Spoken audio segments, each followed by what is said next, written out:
Hi, my name is Evan Tate from evantate.com, 250jazzpatterns.com, bluesandrhythmchanges.com, also saxtipspodcast.com, and I'd like to demonstrate an exercise that I use with my students, also that you'll find in the Way to Mastery workout book. This is, I'll be demonstrating the low-end exercises, and what these exercises are about.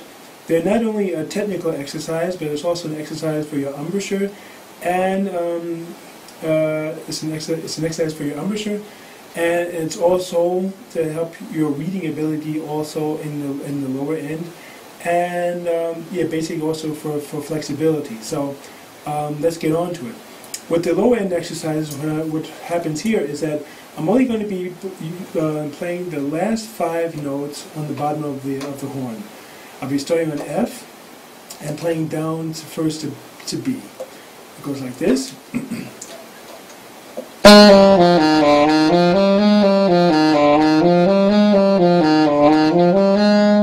It starts out very simply as this way, you know. First, as I have to say, it's recommended that you really practice these more often just slow, you know. Part of the problem, I'd say part of the challenge of learning to play faster, to get more flexibility, is really you have to get into your nervous system. You have to teach your system, teach your nervous system, teach your hands how to play all these different keys within the right combination, and that's also goes fluently. So you want to practice them slow, and you want to practice them evenly. I'd say practice them more often slow, and not always try to speed the metronome up every few times, because actually you could wind up rushing it into your technique, and then although you may be able to build up some technique pretty quickly in a day, but 2 days later it could be that you won't be able to do it anymore, because actually your nervous system hasn't really has learned a second nature yet. So I always recommend that you really practice more often slow and keep it slow. And so the first exercise, like I said, just starts from F down to B, and then I go first in F down to B flat, like this.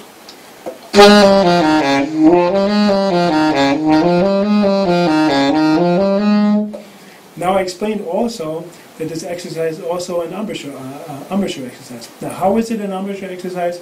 Well, one of the main things here is that many saxophonists learn that when you play low notes, they're often taught or even read in some books that it makes sense to lower your lower jaw a little bit in order to get these tones out, or somehow to open up your throat and things like this. What I would like to say is that this is just total nonsense. Lowering your jaw won't help you at all. Actually, it could actually keep you from playing the notes clearly, or even that the notes come out at all. Your mouthpiece here, the reed and everything, they need the support of your lower jaw in order for the reed to vibrate properly. So if you're taking away the support, what could happen is this,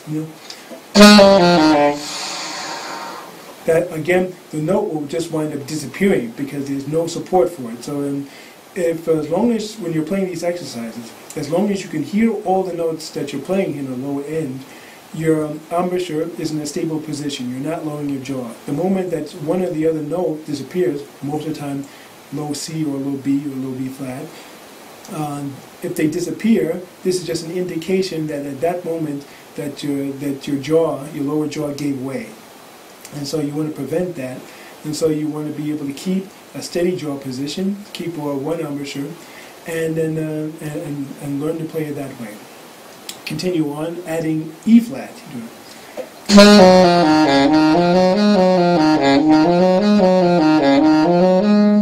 Adding D flat to the mix.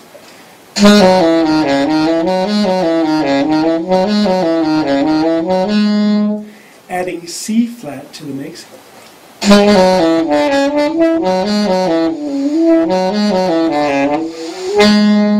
Now you see it starts getting a little bit difficult. Some of these exercises, they won't be able to be played fast because just it's technically, mechanically not really possible. Like I say, it's only possible to play them only so fast, but you won't be able to get them really ripping fast, like say in the first example from F down to B.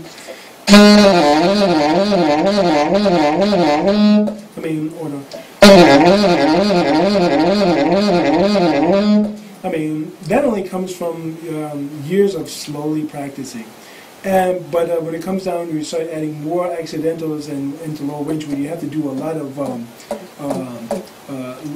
of sliding over the keys and a lot of pressing on these on the side keys. It's not really going to be possible to play them as fast as I just played, you know. But that's not really so important, you know. You may have a moment will be able to do that, but in order to do that constantly, it's doubtful that that'll actually really happen. And so, doing this exercise, I run also, you know, through the flats this way. I run also through the sharps this way, and plus I have exercise where the different combinations of sharps and flats that are taken from other known scales out of harmony. Like, say, for instance, if I'm playing here out of the G harmonic minor scale, which I'm starting on F sharp, then playing E flat, D, C, and B flat. For instance, it's one combination you could do. Or you could do something out of, like, say, a melodic minor scale, F melodic minor, where downwards you're having E flat and D flat in the mix, but upwards is being made natural to D and E.